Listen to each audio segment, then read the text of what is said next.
It is officially 2023 and this is my first video back from the new year. So it's time for a 2022 yearly income report. This is something that I really like to share because I want to be transparent about where my income is coming from and show you guys what it's really like to own a business and run a blog and a YouTube channel and where all the money comes from. So we're going to be breaking down each of my income sources. I'll start with the smallest income source first and then we'll work our way up to the biggest income source of the year. And the first income source is blog ads. This is something that I didn't work very hard on and it was definitely my smallest amount of income by a long shot. So I used to offer blog ads where you would pay to have your blog link put in a blog post. I would send it out to my email list. I would recommend a few of your posts on my social media and I'd put your logo on the sidebar of my website. But unfortunately, I never really got much interest in my blog ads. I also didn't promote it very much. So that of course probably didn't help with having low interest. So I ended up stopping this income source in June of last year. And so I only made about 6 months worth of income and that was only $30.15. So in the end, it really wasn't worth it. Digital products is the next income source and I've been going back and forth with where I'm hosting my digital products for a couple years now. I started out on Etsy. I did really well up there, but then I moved over to Gumroad and I did okay. And after looking back on my stats, I realized that I actually did better on Etsy than I was doing on Gumroad. So for next year, I'm going to be moving back over to Etsy. But in terms of Gumroad sales, I did relatively well, but not as good as I would have liked. I made $80.40 in digital product sales. The next income source is course sales. If you've been around my channel for a little while, you may have saw that I released a Pinterest course in 2022. I was really hoping that course would do well because my biggest traffic driver to YouTube is my Pinterest content. So I figured if I released a Pinterest course, it was going to do really well. I asked in my community tab if people would be interested in the course and people said yes. So I worked for months on this Pinterest course, launched it, and I made one sale in like launch month, which is really strange to me. I didn't know what to expect, but I didn't expect such low interest in a Pinterest course considering that is what my biggest traffic driver is here on YouTube. And overall, throughout the year, I only made 3 course sales a few months apart. So moving into 2023, I ended up just taking the course down because clearly people are not interested in it. They're more interested in my free content, which is fine. But overall, I did make $133.71. So that's not bad. Another reason that I took down my course was because affiliate marketing was doing better for me. Of course, affiliate marketing income includes a lot of different sales, but the best product I was an affiliate for was a course called Pinterest with Elle. I was selling that course way more often than I was selling my own course. And the hope was that I could direct the sales that I was putting towards Pinterest with Elle towards my own course and make a little bit more money because I would be the owner of the course, so I would make more of an income. And in theory, that is how that would work, but in practice, it unfortunately just didn't work out. All in all, I made $147.50 for affiliate income. Now on to my biggest income source for the year, which was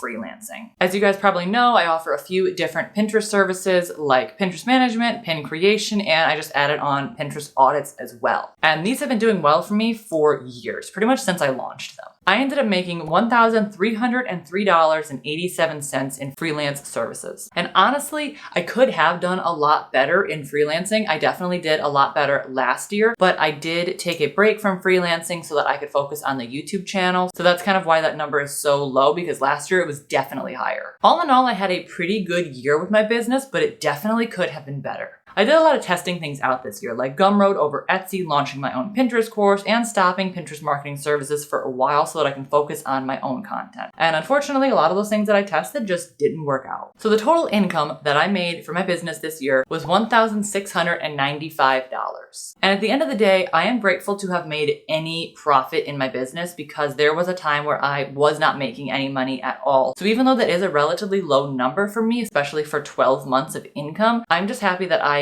was able to make any income at all. And if you compare this year to last year, I actually made more freelancing last year than I made total in my business this year, which is a bummer, but at the same time, I hit other milestones in my business this year that I didn't hit last year. For example, YouTube monetization was a huge thing that I wanted to hit in 2022. And so unfortunately, something had to be pushed to the wayside for that to happen, and marketing services was that thing. And you might be looking at that number and thinking, great, that is profit, money in the bank, we're good. And unfortunately, that is not how businesses work. Of course, you have expenses within your business, and my business expenses were pretty high this year. I ended up spending $2,349 this year in business expenses. And if you read the title of this video, or if you are just good at math, you'll realize that that means I did not make a profit this year. I lost money by $653 for this year, which is a bit upsetting, of course, because you want to make a profit in your business, and that unfortunately just did not happen this year. So why is this something that I share with you? Because if you watch any other income reports or you read them, chances are you just see them posting their income and they don't tell you how much they actually lost because of their expenses. And the reason that I share this is because I want to give the full picture of what it's like to own a business. You win some and you lose some. You spend money to make money. You have to have different tools and services to be able to run this business. And unfortunately for me, my income was not there to cover all of those expenses. And that's a lot of times what you don't see is how much creators are actually spending in the background to run their business, because all they show you is the income that they made. And of course, there is also taxes that you have to pay on this stuff. And there's a lot more that goes into it. It's not just I made an affiliate sale and now that money is mine to keep. There's a lot more that goes on behind the scenes. And I want to make sure to share that with you guys, because if you are thinking about getting into content creation and you don't realize that this stuff is going on, you might be a little blindsided when you look at your income and your expenses and you think you're making money when maybe you might not be. So I hope that was eye-opening for you, but I want to leave this video on a positive note. So I want to show you my goals for the next year, because obviously I did not make any money this year. I did not make a profit. So how do I plan to change that in the future? I actually found this blog post about how to break down your goals. And if I can find it, I'm going to link it down below in the description. But I started out with 3 main goals for my business. And that is to make $600 a month consistently. I want to post 2 videos and 1 blog post a week. And I want to expand my Etsy shop products. In 2022, I really left the blog behind because I wanted to focus on YouTube. I only ended up posting 19 times on my blog last year, and 4 of those were the blog ads that people paid for. So in reality, I only posted 15 blog posts in 2022. And honestly, I think I did post more than that, but I did kind of a blog audit and changed my direction, and I got rid of a bunch of posts that I didn't like anymore. So I probably posted more than that, but I don't know because I ended up deleting quite a bit of blog posts. But either way, 15 to maybe 20 blog posts is a pitiful amount of content to put out, in contrast to the 78 videos I think I put out in 2022 on the YouTube channel. It's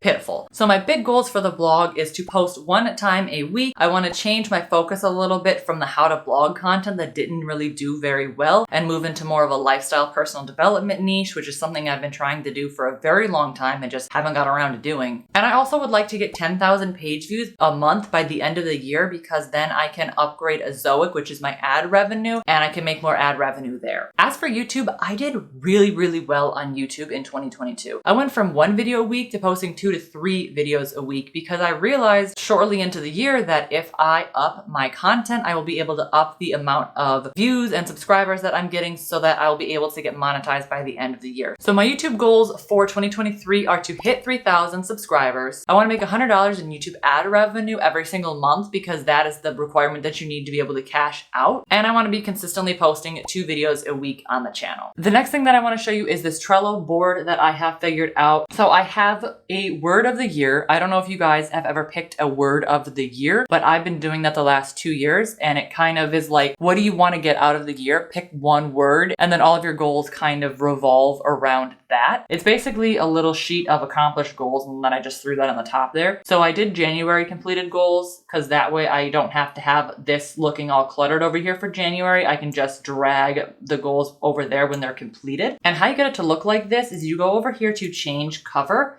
and you can either have it looking here or you can get the full thing. And I just think that's a good little like marker, because then I have January and then I'll put February, and so that I know what I accomplished every single month. And then for here, I've done my top goals for 2023. So I have a business goal, a life goal, a finance goal, and like a main content goal. And the way that I ended up doing this was I created a small little thing in Canva, and you can upload your own cover. And then I have my yearly goal breakdown, and then I have some goals that like would be nice but my main goals are right here. And I have labels for each of these: main goal breakdown, Q1, main goal, and then when they're done, they get that label. And then these are my Q1 main goals. I have the cover for this. And if you guys want to get these little like decorations on them, I guess you can call it, they are in labels. I have colorblind friendly mode on. I'm not personally colorblind, but I thought the little designs were cute, so I just kept them on. So I have 3 main goals for Q1, and then I have some other just random goals here. So if this is something that you want to do yourself, I think it was really fun. Definitely recommend it. And then I also made this open up immediately so that I would not forget to use it. So I have this opening up as the main thing. When I open up Google, this is the first thing that opens up. And the way that I did that, I went into settings and then I went on startup and I just copy and pasted that link so that that's the first thing that opens up. Just a little tip if you want to use that or not. But that is officially it for my 2022 income report. I hope you enjoyed, and I will see you guys in the next video.